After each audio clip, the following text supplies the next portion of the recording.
You're in a room with 7 strangers. A scientist holds 2 cards. A child could answer the question, but one by one, every person gives the wrong answer. What the Asch conformity experiment shows next will disturb you.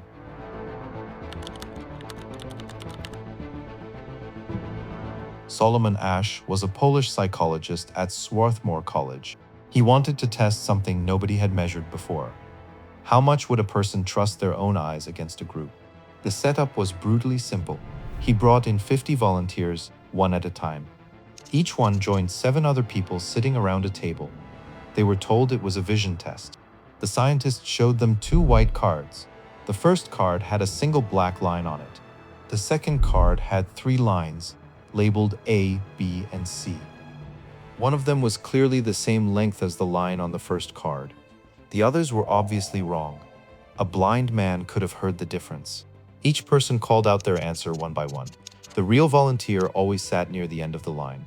There were 18 trials with each volunteer. But here's what the volunteer didn't know.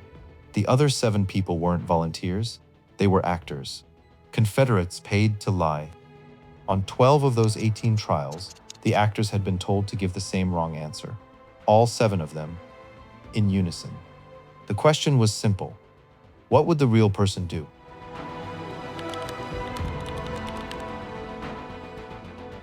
When Asch ran a control group, people alone with no pressure, the error rate was less than 1%. That's how easy the test was. But surrounded by 7 people lying with confidence, something broke. 75% of subjects went along with the group at least once, 3 out of 4. On average, people gave the wrong answer 37% of the time, even though their own eyes told them otherwise. 5% of people conformed on every single critical trial, 12 out of 12. They never disagreed, not once. Only 25% stayed independent the entire time. Asch was stunned. He had expected almost no conformity at all. In his original paper, he wrote that the results disturbed him. He had set out to prove that humans were rational, independent thinkers. He proved the opposite. He wrote that some subjects described a deep sense of doubt and confusion. They could see the right answer, but they assumed the group must be seeing something they weren't. Others insisted, after the experiment was over, that the group was actually correct.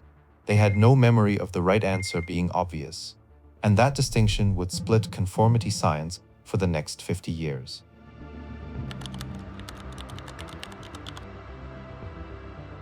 Asch said there were 2 ways people fold.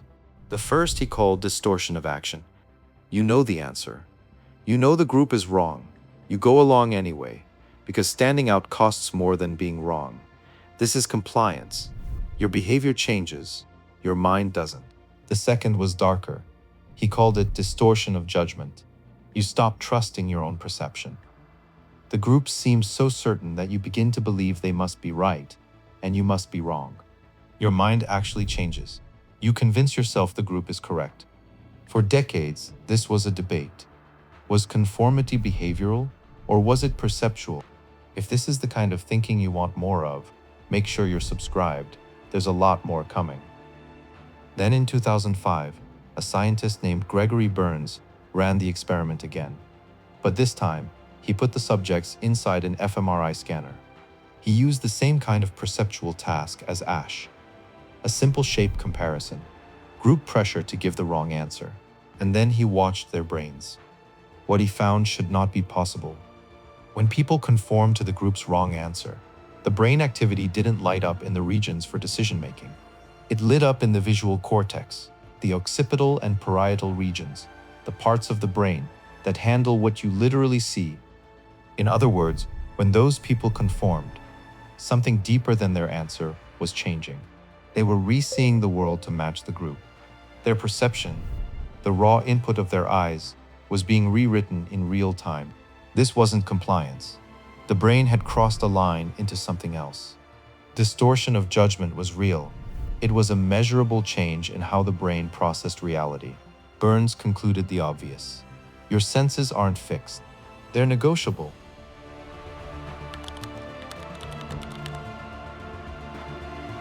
Here's where the experiment turned hopeful. Asch wanted to know if anything could break the spell. So he started changing the variables. One change cracked everything open. He added a single dissenter, one person in the group who gave the correct answer. Just one ally. In a room of 7 liars, conformity collapsed. It dropped from 32% to 5%. From a third of the room folding to 1 in 20. One person telling the truth was enough to set everyone else free. But Asch wasn't done. He wanted to know what made the dissenter powerful. Was it that they were right? Or was it that they broke the unanimity? So he ran the experiment again. This time, the dissenter gave a different wrong answer. Not the group's wrong answer, not the right answer, a third option. And conformity still dropped from 32% down to 9%. The dissenter didn't even have to be correct. Just disagreeing was enough. What Asch had found was the most important rule of conformity science. It isn't the majority that bends you, it's the unanimity. A unanimous group of 7 feels like the truth. A group of 7 with even one outlier feels like a question. And once it's a question, your eyes belong to you again. One voice. That's all it takes.